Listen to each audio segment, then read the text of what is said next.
have. Not quiet in a peaceful way, but like something had been left unsaid for too long, and now it was hovering in the air, waiting to be noticed.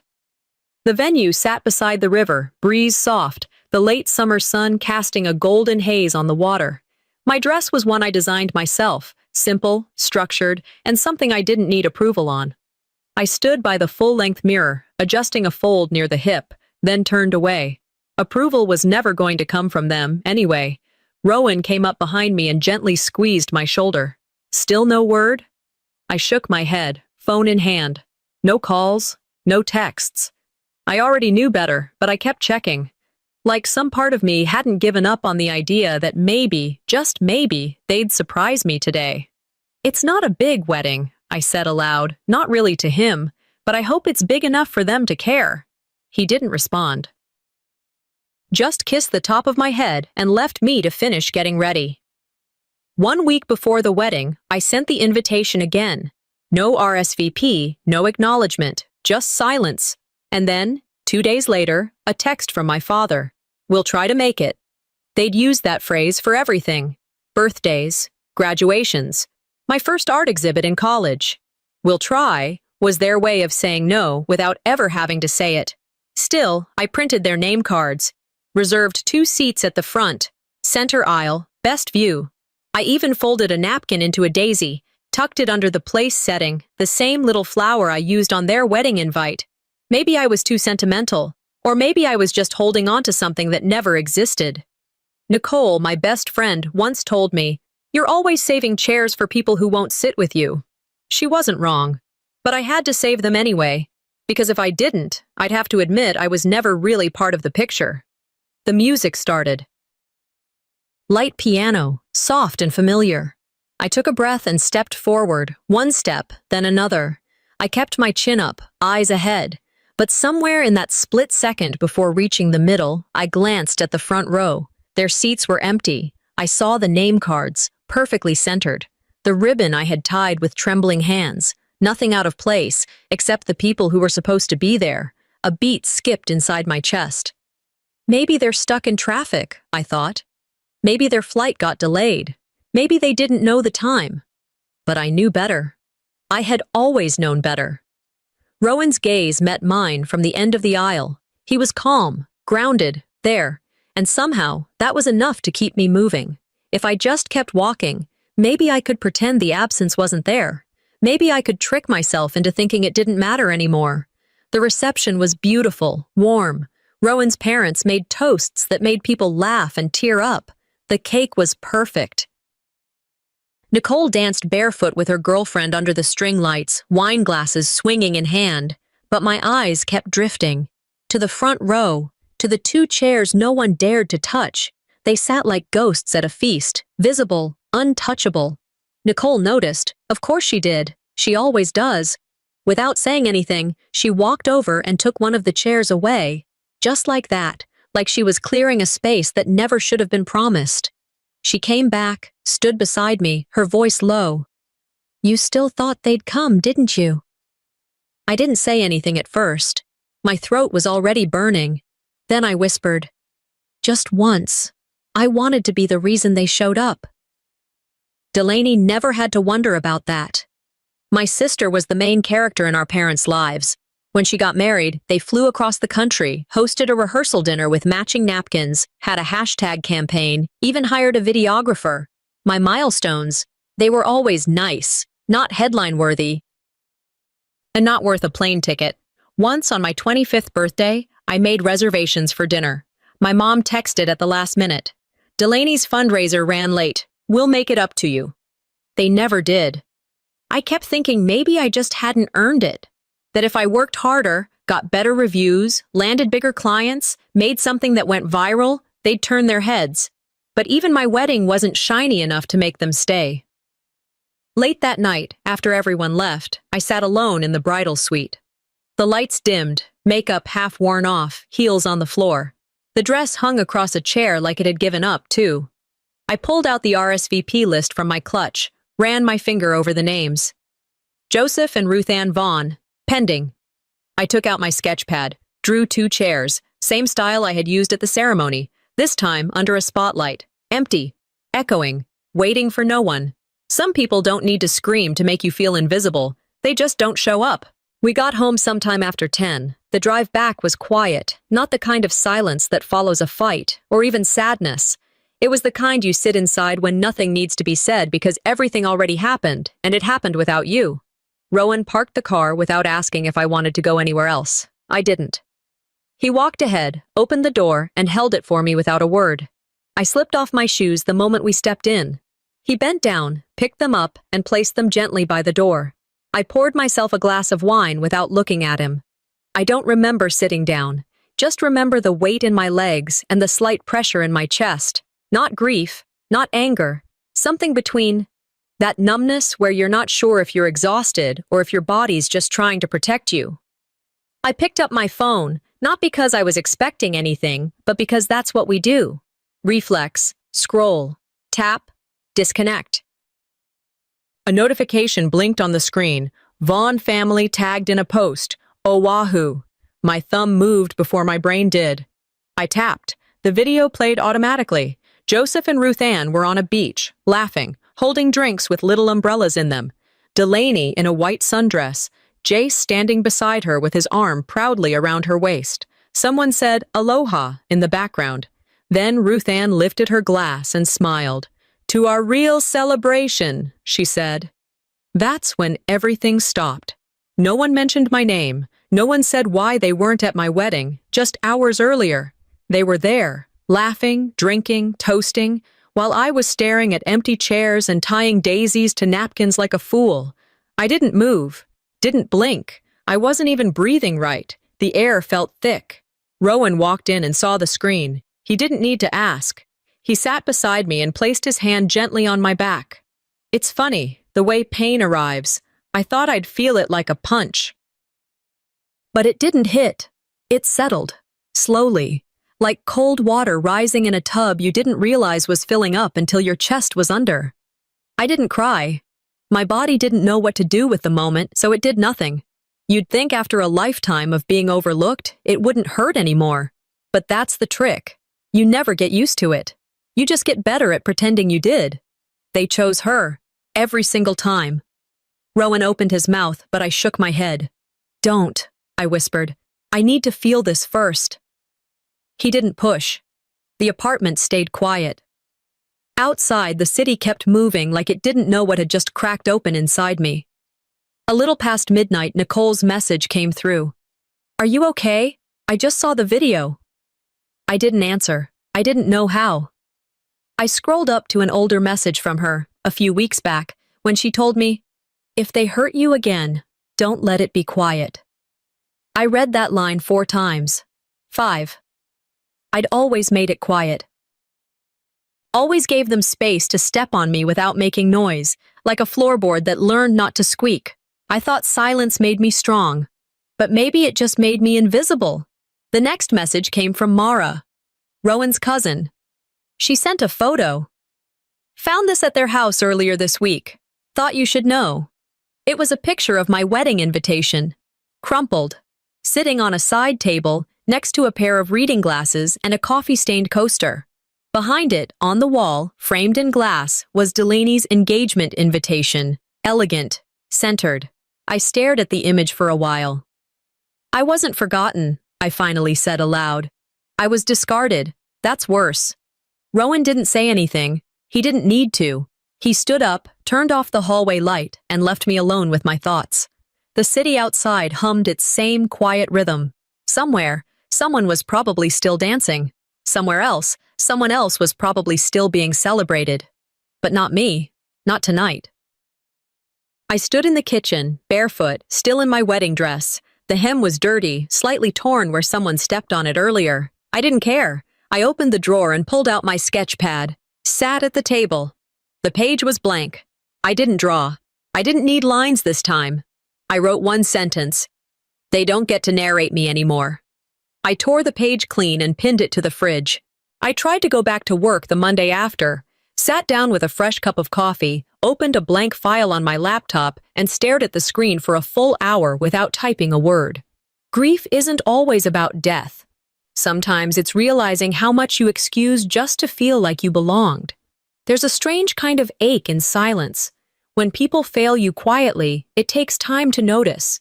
But once you do, you start hearing how loud their silence always was. Rowan noticed. He didn't say anything, just suggested, gently, that maybe I should get out of the apartment. Nicole's been asking if you'd meet her. Might help. I agreed, even if I wasn't sure I wanted to be helped. The cafe was half full, mellow jazz in the background, windows streaked with late afternoon light. Nicole waved me over. She was already seated, a pastry half-eaten, coffee untouched. "You look better than I expected," she said, though her eyes searched my face a little too long. I forced a smile. "I fake it for free now." We talked about safe things first, art submissions, client drama, her new apartment. Then she reached into her bag. "Hey, random, but Delaney's wedding planner passed these out at the brunch last week. Thought you'd find it weirdly familiar." She slid a brochure across the table. My stomach turned before I even touched it. I picked it up. My eyes scanned the layout, the font, the margins, the muted peach color blocks I'd spent hours adjusting, the custom floral header, my design. I reached for my phone, pulled up my Google Drive, found the original mock-up from 2 years ago, opened it, laid it side by side. Nicole leaned in, blinked hard. "Wait, they didn't even change it?" I didn't answer. "They changed one thing," I said, tapping the bottom right corner. The credit read, "Creative Direction by Jace Holloway." The words didn't feel real at first, like I was misreading them. But they were there, clear as daylight. His name, right where mine should have been. Nicole looked horrified. Maybe it was an accident, like maybe the printer. No one accidentally removes an artist's name and replaces it with their fiancé's. I said it without raising my voice. Didn't need to. This wasn't just theft. This was erasure, with intention. They didn't steal my work.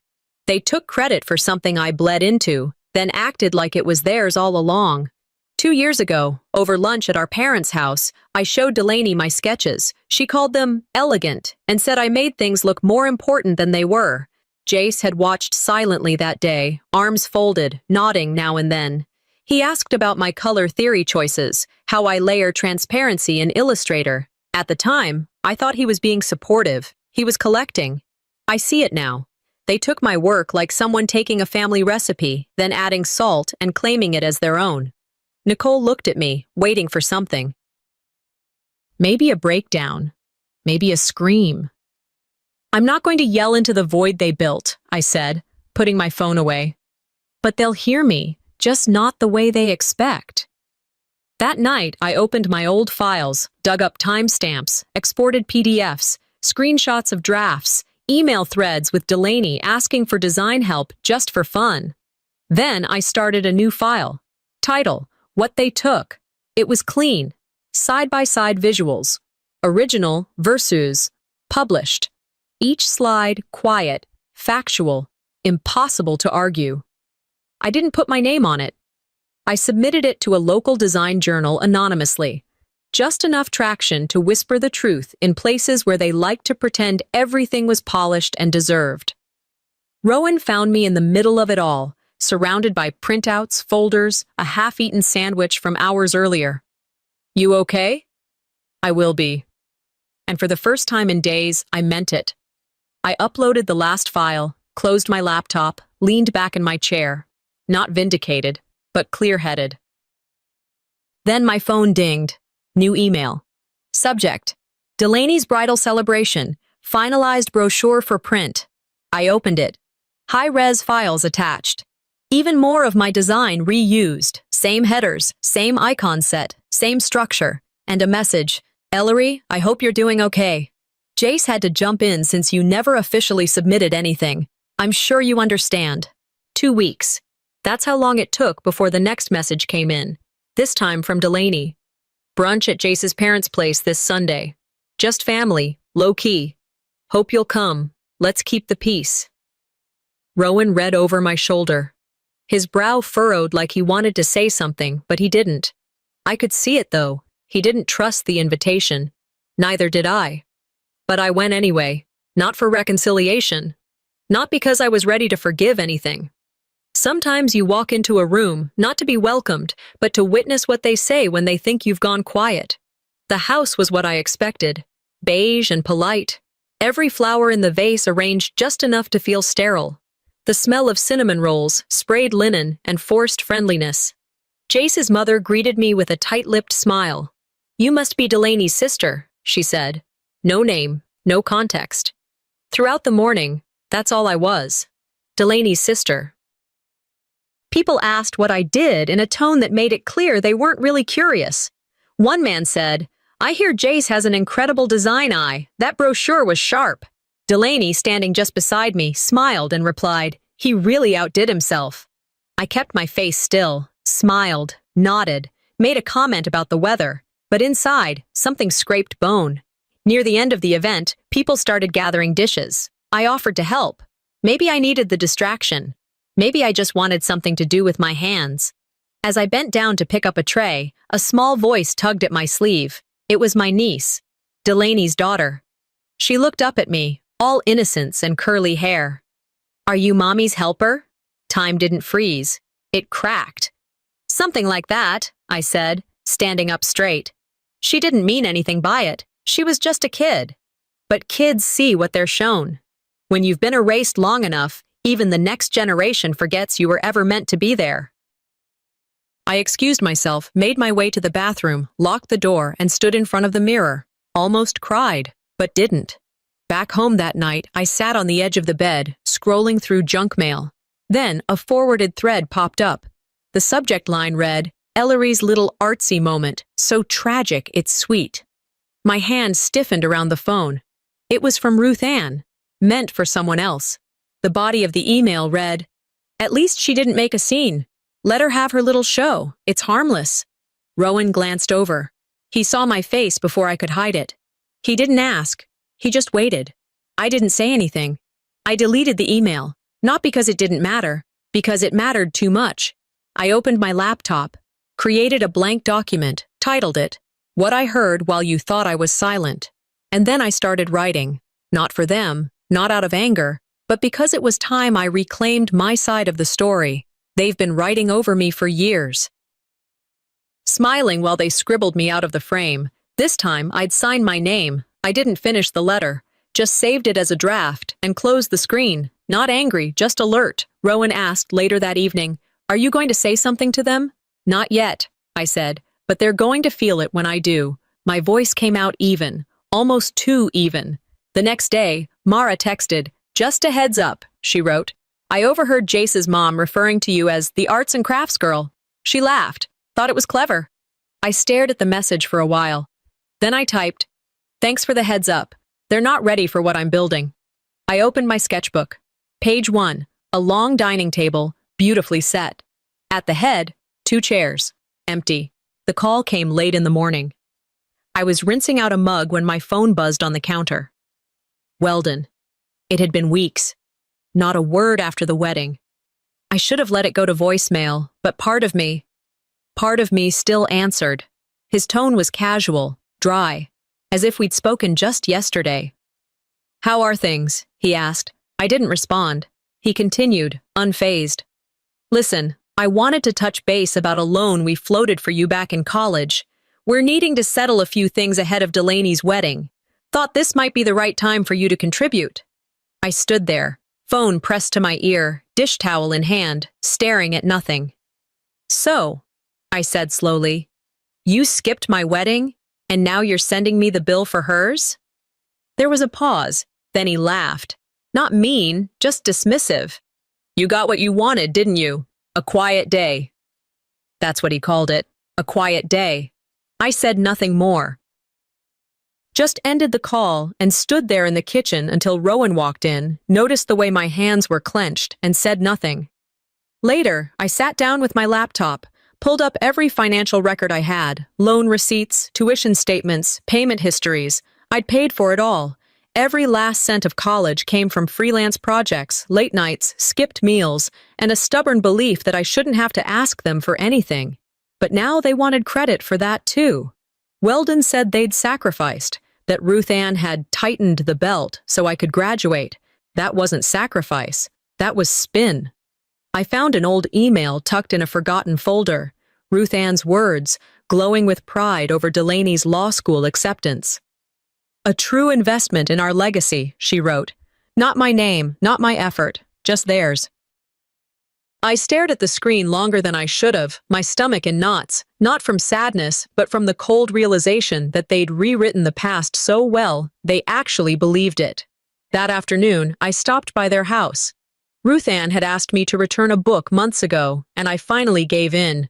The visit wasn't planned. I didn't want coffee or conversation, just wanted to leave the book and go. But while waiting in the entryway, I noticed a new photo album sitting on the hall table. Curiosity got the better of me. I opened it. Delaney's engagement, Jace's proposal at the vineyard, Ruth Ann at a charity gala, BBQs, vacations, holiday brunches, 2 full pages of her bridal shower, white balloons, cupcake towers, matching satin robes. No mention of my wedding. No photo. Not even a caption. Nothing. I stood there flipping pages until I felt like I'd been punched. Ruth Ann entered the hallway, wiping her hands with a dish towel. She saw the album. "Oh," she said. "We didn't get any good photos from your day, and you said it was intimate, right?" I didn't answer, just closed the album, placed the borrowed book on top of it, and walked toward the door. There are moments you want to scream, I thought, and moments you realize silence cuts deeper. I didn't say goodbye. That night, back in my apartment, I stood in the kitchen again, same spot where the call had come. I reached for the envelope I'd kept from college, the final loan receipt, taped it beside our wedding photo on the fridge. Proof, not for them, for me. I sat at the table with a notebook and started writing something I'd never send. A letter titled, "The Cost of Being Counted Out." "If you've ever had to pay to prove you were real," I wrote, "you already know this pain." Rowan brought me tea. No questions, no pressure. He sat beside me, and we just sat in it, this strange new quiet that wasn't empty, but full. I looked at him. "This time," I whispered, "I won't let them bankrupt me twice." The envelope was heavier than it looked. It had that ivory sheen you only see on legal paper, the kind people use when they're splitting up assets or laying down final wishes. I knew before I opened it that nothing good ever came on paper like that. Rowan had placed it on the kitchen counter earlier that morning, still unopened. He didn't ask questions, just nodded toward it while pouring his coffee. I waited until he left for work before I peeled the flap back. It was from the family attorney, nothing personal, just the standard package they send out to keep everyone in the loop after a will is finalized. Grandma had passed a few months ago. I figured this was about that. The first few pages looked fine. Legal formalities, introductory paragraphs about assets and transparency. I kept flipping until I saw the distribution chart. Delaney's name appeared again and again. Property, jewelry, the collection of grandmother's oil paintings.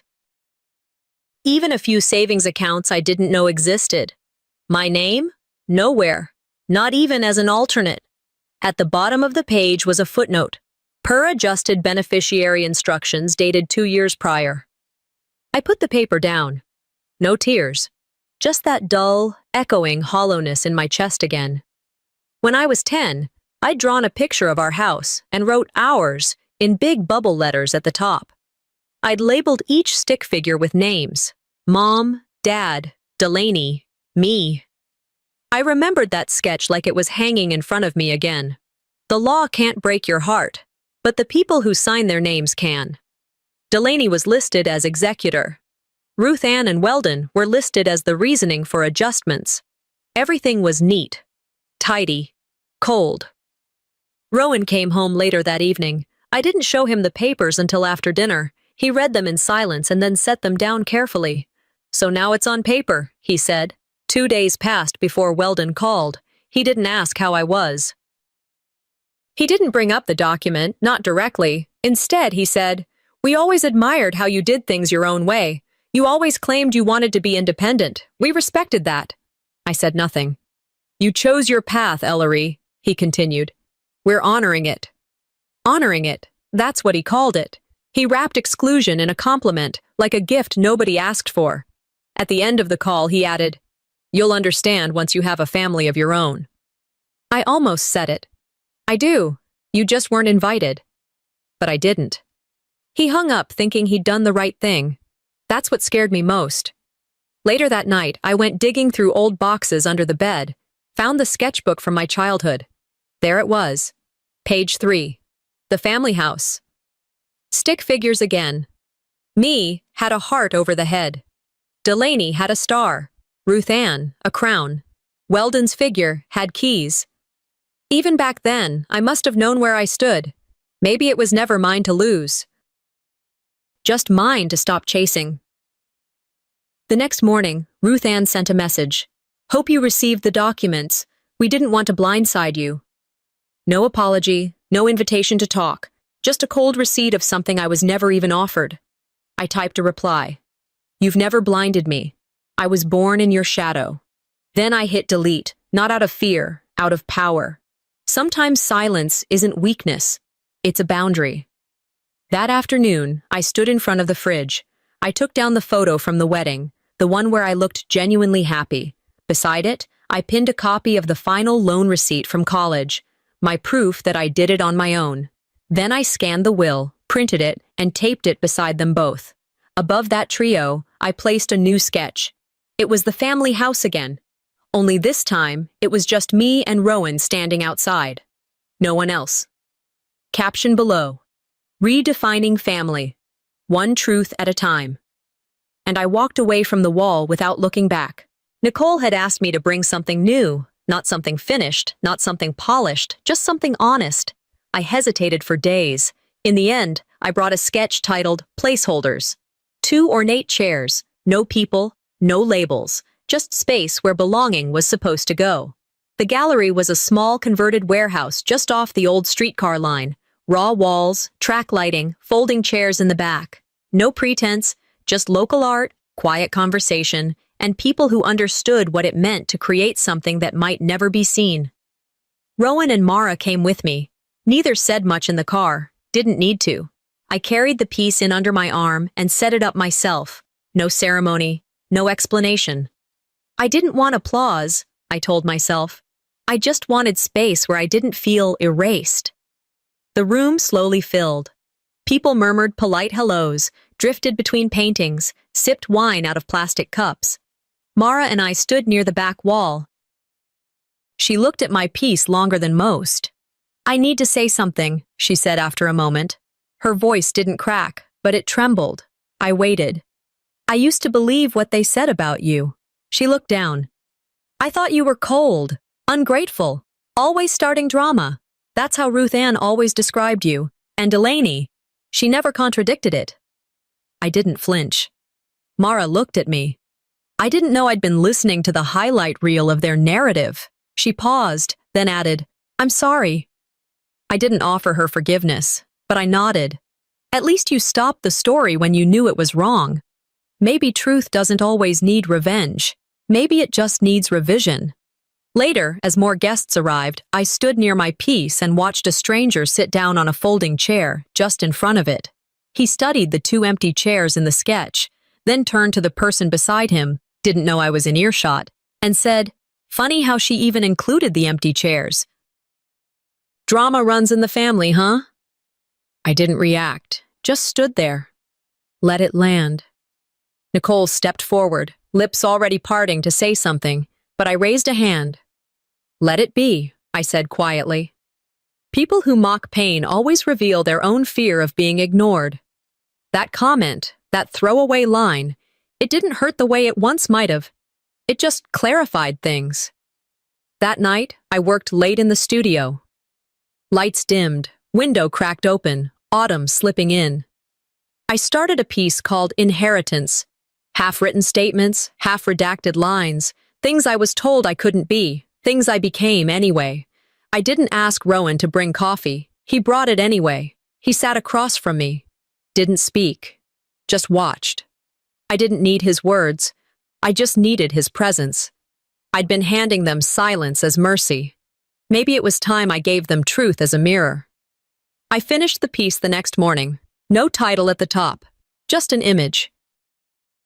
At the bottom, I included a quote from an old email Delaney had sent, cut out her name, left the words, "I hope this finally gives you something to feel proud of."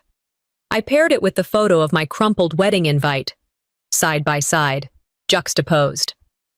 Nicole looked at it the day after, when I told her I planned to submit it to the Family Fractures exhibit next month. "You sure you're ready to go this public?" she asked. "They've been telling my story for years," I said. "This is just me correcting the credits." A few days passed, then came another email. Group message, Delaney's wedding planning update, sent to a dozen people. I was CC'd, no greeting, no warmth, just tasks and deadlines. Weldon replied all. "Let's make sure this wedding is nothing like the other one." I stared at the screen. My hand didn't shake. My heart didn't race. I just closed the laptop. They want a war I never declared. But I'm done letting them draw the map. The message came before sunrise. I was still in bed, halfway between sleep and something heavier, when my phone buzzed on the nightstand. Mara. It was a screenshot from Reddit, an anonymous post on a design thread. 2 images side by side, my original portfolio layout and the wedding brochure Delaney had published. Same fonts, same spacing, same muted peach tone. Even the little emblem I'd designed into the corner, copied, pixel for pixel. The caption read, "This looks like stolen work. Thoughts?"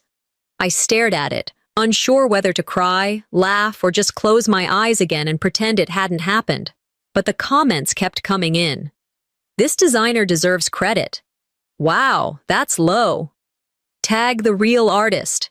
Something shifted, not in me, in the room, in the weight of all the silence I'd carried. Rowan looked over my shoulder. He didn't say much, just one thing. "You didn't yell. You created. That's why it's powerful." By mid-morning, the thread had gone viral. Design forums picked it up. A small ethics blog reposted it. A few old classmates tagged my portfolio website in the comments. Nicole called, half out of breath. "Your silence just made the loudest noise in town." That afternoon, I got an email from a local gallery. They wanted to offer me a solo exhibit under the theme Family Fractures. Said my recent submission was exactly what the community needed. I didn't feel victorious, just seen. "I wasn't waiting to be seen," I whispered. "I just stopped hiding." Later that evening, Mara sent me another post. This one from a different account, photo taken at Delaney's rehearsal dinner. It was a chair with a name tag, hand-lettered, framed in gold trim. It read, "Reserved for Mrs. Ruthson." Someone commented, "Who's that? The bride's mom or her sister?"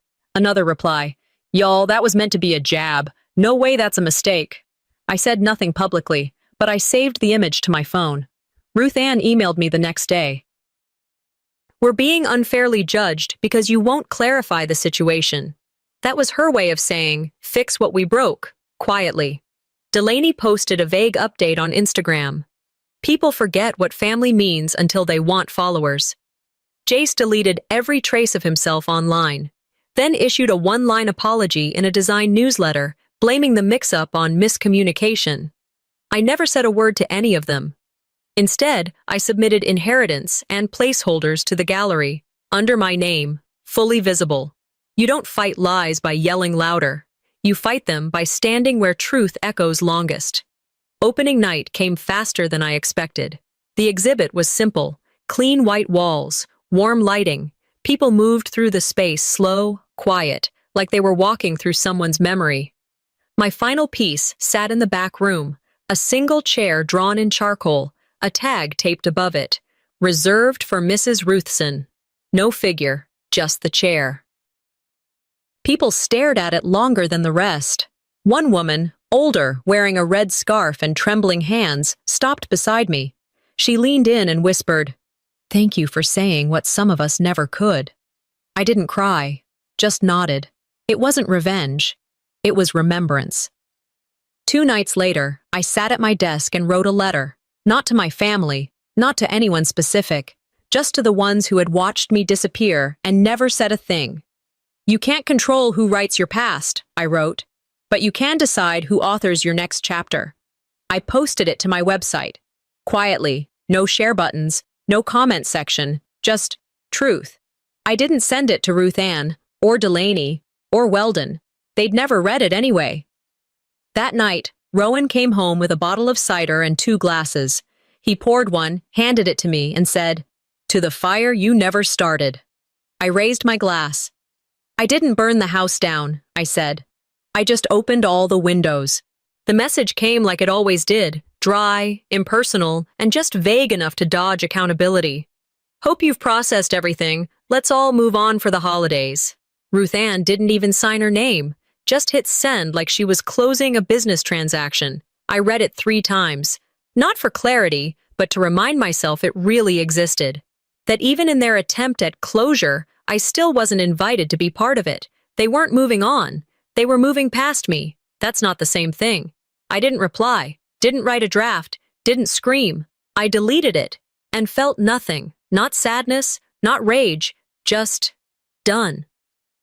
That night, Rowan noticed the stillness in me, the kind that used to mean a storm was coming, but now just meant I was clearing debris. He asked if I was all right. I nodded, then said, "I kept thinking they'd see the whole picture if I just framed it better." But some people look through windows only to admire their own reflection. We sat on the couch, legs touching but not tangled, and talked about family. The kind we build, the kind we're born into, and the kind we grow out of. Rowan shared a quote he'd heard once, Toni Morrison, I think. "Definitions belong to the definers, not the defined." I let that sit between us for a long while. They can keep their definitions. I'm not fixing the story anymore. I'm just not part of theirs. The next morning, I took a walk. Same park I used to sketch in when I was a teenager, sitting on that chipped wooden bench by the pond. It hadn't changed much, same creaking boards, same geese patrolling the shoreline like security guards. I remembered sitting there at 16, drawing our house and putting halos over everyone's heads, everyone but mine. This time, I took out my sketch pad and drew only one figure. Me, not bowed, not erased, upright, present, still here. I signed the bottom corner, first and last name, no edits, bold ink. The exhibit closed 2 weeks later. Quiet success, good press, just enough murmurs to keep people curious. I stayed until the last hour on the final day, watched strangers stand in front of placeholders and inheritance, whispering things to each other like they'd walked through the same rooms I had, and finally found the light switch. Online, the praise came without tags, anonymous, but real. One comment stuck with me. "This made me feel less invisible. Whoever made it, thank you." I didn't reply, just bookmarked it. I didn't need a platform. I needed a mirror. And for the first time in years, I didn't look away from my own reflection. Rowan and I started looking at houses. Nothing fancy, just something ours. No group text, no family announcements, no obligatory invites. Just 2 people building something quiet, something rooted. Nicole dropped by one evening with a pie and sarcasm in equal measure. She saw the sketch still taped to our fridge, the one of Rowan and me outside the family house. She stared at it, smiled, and said, "It's different now. Same lines, but it breathes." I finally said it aloud. "I think I'm done chasing love that needs to be earned." Rowan took my hand. "You never had to," he said. "You just didn't know that yet." There was nothing left to argue with. Later that week, while going through a client folder, I saw it. The daisy. Same simple flower I'd sketched on the corners of my wedding invitation, now part of a logo for a wellness retreat I'd been hired to brand. I accepted the project, not because of what it meant back then, but because it's just a flower now. Just a flower. I walked by the house once more before winter hit, didn't slow down, didn't stop, just passed by and smiled at the closed gate. Some names are left out of stories not because they weren't important, but because the wrong people were writing them.